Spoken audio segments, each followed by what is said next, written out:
Bulletin का आगाज करें अहम खबर से। शुमाली वजीरिस्तान के इलाके स्पिनवाम में सिक्योरिटी फोर्सेस और ख्वारिज के दरमियान फायरिंग के तबादले में 6 ख्वारिज हलाक हो गए।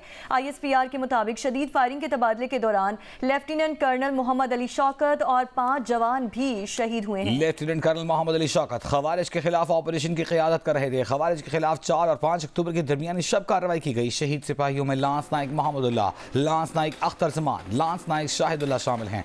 ISPR का कहना है कि सिक्योरिटी फोर्सेज दहशतगर्दी की लानत को खत्म करने के लिए पुरअज़्म हैं। हमारे बहादुर सिपाहियों की कुर्बानियां हमारे अज़्म को मजीद मजबूत करती हैं।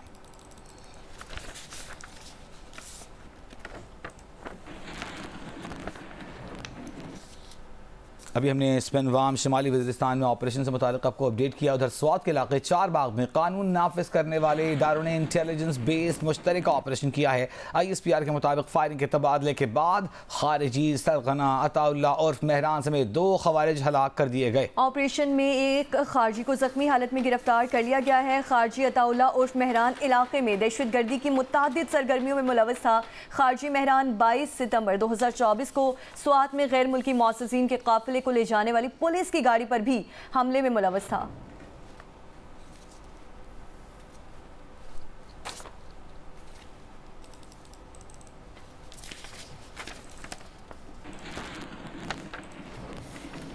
आगे बढ़ते हुए आपको बताएं कि PTI का डी चौक पर एहतजाज का ऐलान। इस्लामाबाद और रावलपिंडी में मुसलसल दूसरे रोज भी मामूलाती जिंदगी बुरी तरह मुतासिर है। रावलपिंडी और इस्लामाबाद को मिलाने वाले तमाम रास्ते दूसरे रोज भी बंद, मोबाइल सर्विस भी बंद, मेट्रो बस सर्विस भी मुअत्तल कर दी गई है। रास्तों की बंदिश से शहरियों को शदीद परेशानी का सामना है। रावलपिंडी से मरी रोड की तरफ आने वाले तमाम रास्ते, गलियां बंद कर दी गई हैं। रास्तों की बंदिश के बायस मरी रोड पर कारोबारी मराकज़ मुसलसल दूसरे रोज भी ना खुल सके।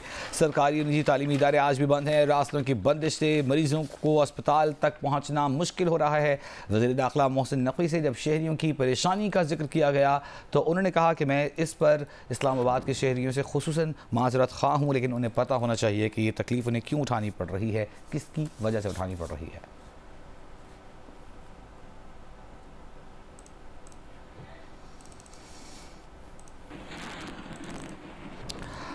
और अब आपको बताएं, वज़ीर दाखिला मोहसिन नकवी का कहना है कि PTI काफिले से पुलिस एहलकारों पर मुसलसल फायरिंग की जा रही है। PTI के शरपसंद पुलिस पर पथराव भी कर रहे हैं। 80 से 86 के करीब पुलिस एहलकार जख्मी हुए हैं। मीडिया से गुफ्तगू में वज़ीर दाखिला ने कहा कि सारी सूरत हाल के जिम्मेदार वज़ीर आला खैबर पख्तूनख्वा अली अमीन गंडापुर हैं। कहा कि गुज़िश्ता 24 घंटों में 120 अफगान शहरी पकड़े गए हैं। इतनी बड़ी तादाद में अफगान शहरियों का पकड़ा जाना तशवीशनाक है। किसी सूरत में SCO को सबोताज नहीं करने देंगे। खैबर पख्तूनख्वा में एमरजेंसी लगाने के सवाल पर मोहसिन नकवी ने कहा कि सदर और वज़ीर आज़म राब्ते में है, जो वो स्ट्रेटजी बनाएंगे उस पर अमल दरामद करेंगे। मोहसिन नकवी ने कहा कि किसी सूरत SCO कॉन्फ्रेंस को सबोताज नहीं करने देंगे। अगर इन्होंने मजीद लाइन क्रॉस की तो सख्त कार्रवाई की जाएगी। ये अपने अज़ाइम भी नहीं बता रहे, इनके अज़ाइम कुछ और लग रहे हैं। वज़ीर आला खैबर पख्तूनख्वा काफ़ी सारी लाइन्स क्रॉस कर रहे हैं।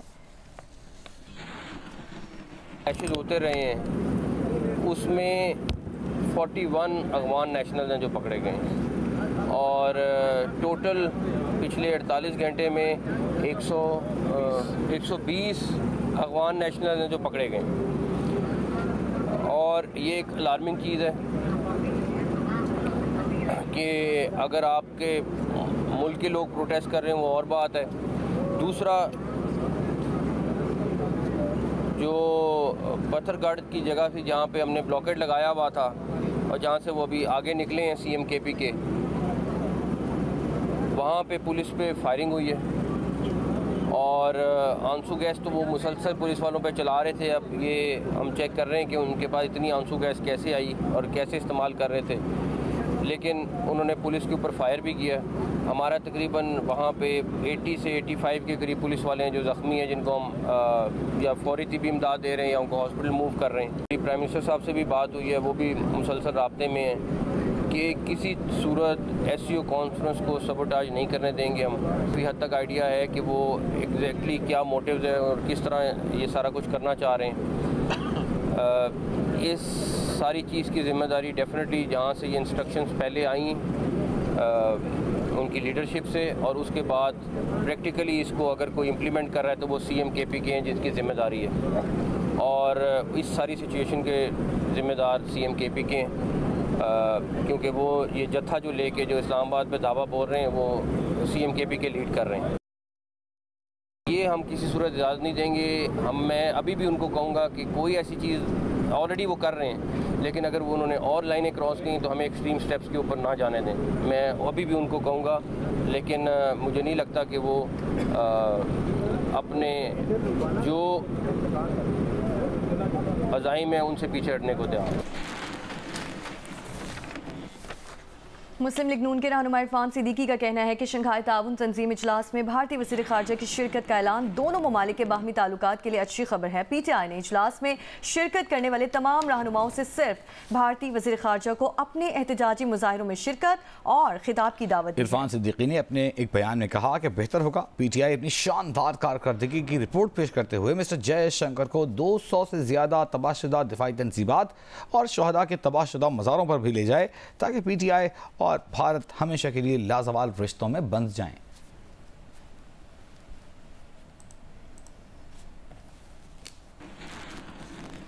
कराची बार एसोसिएशन ने प्रैक्टिस एंड प्रोसीजर सदारती तरमीमी ऑर्डिनेंस के खिलाफ मज़म्मती करारदाद मंजूर कर ली। करारदाद में कहा गया है कि कराची बार को अदलिया की आज़ादी और जमहूरियत के उसूलों को दरपेश चैलेंजेस पर सख्त तहफ़्फ़ुज़ात हैं। कराची बार प्रैक्टिस एंड प्रोसीजर सदारती तरमीमी ऑर्डिनेंस को पार्लियामेंट में ज़ेर बहस लाए बगैर पास करने की सख्त मज़म्मत करती है।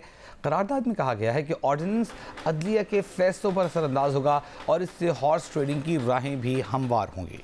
करारदाद में कहा गया कि कराची बार चीफ जस्टिस ऑफ पाकिस्तान को प्रैक्टिस एंड प्रोसीजर कमेटी के तीसरे मेंबर की नामजदगी का इख्तियार देने की सख्त मुखालिफत करती है। ऑर्डिनेंस सुप्रीम कोर्ट के जजेस का वक़ार मजरूह करने और उन्हें निशाना बनाने के मुतरादिफ है। करारदाद में कहा गया कि कराची बार गैर कानूनी तरीके से आईनी अदालत के क़याम की मुखालिफत करती है और आर्टिकल 63A पर दिए गए फैसले की टाइमिंग और अंदाज की भी मज़म्मत करती है। करारदाद में मुतालबा किया गया कि हुकूमत अपने इस गैर आईनी इक़दाम को फौरी ख़त्म करे। बसूरत दीगरे कराची बार के तमाम अरकान वुकला तहरीक का आगाज़ करने के लिए तैयार हैं।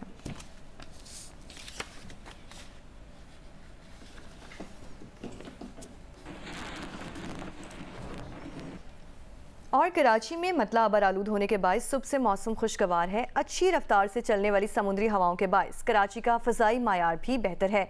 उनीबा ज़मीर शाह मज़ीद तफसीलात से आगाह करिए।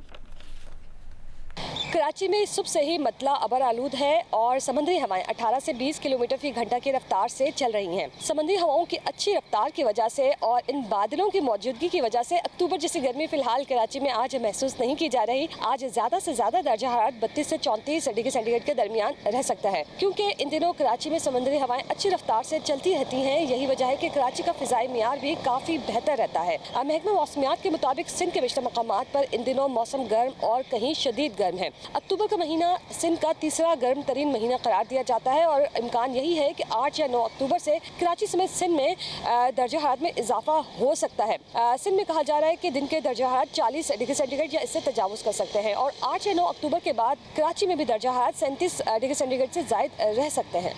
मशरिक़ वस्ती की ताज़ा सूरत हाल से आपको आगाह करें। शुमाली लेबनान पर इसराइली हमले में हमास के मुसल्लह विंग अल-क़स्साम ब्रिगेड के सईद अताल्लाह ख़ानदान के 3 अफराद के साथ शहीद हो गए। हमास मीडिया के मुताबिक हमला शुमाली लेबनानी शहर तराबलस में फ़लस्तीनी पनाह गुज़ीन कैंप पर किया गया। इसराइली मीडिया के मुताबिक इस अमरीकी हुकाम का ख्याल है कि हमास रहनुमा याह्या सिनवर जिंदा हैं, इलाकाई जंग के लिए तैयार हैं। इसराइली फ़ौज ने लेबनान इसराइल सरहद पर अपने 2 फ़ौजियों की हलाकत और 23 फ़ौजियों के ज़ख्मी होने का इत्तराफ़ कर लिया।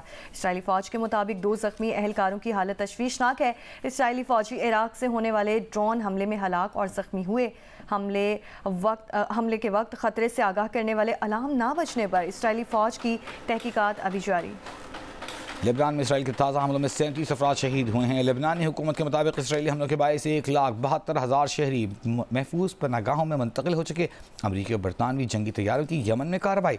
दारुल हुकूमत सना और मगरबी अल हुदैदा पर 10 मुकामात पर बमबारी की गई है।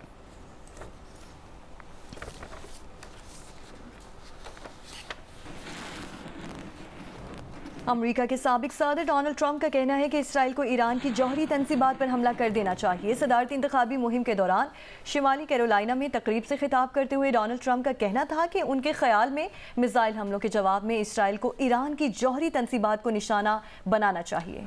ट्रंप ने कहा कि यही वो जगह है जहां हमला होना चाहिए। ट्रंप का मजीद कहना था कि जो बाइडन की जानिब से ईरान पर हमलों की हिमायत ना करना गलत है। हमें जिस सबसे बड़े ख़तरे का सामना है वो ईरान के जौहरी हथियार हैं। 2 रोज़ कबल जब अमरीकी सदर जो बाइडन से पूछा गया था तो उनका ये कहना था कि इसराइल को एहतियात से काम लेना चाहिए।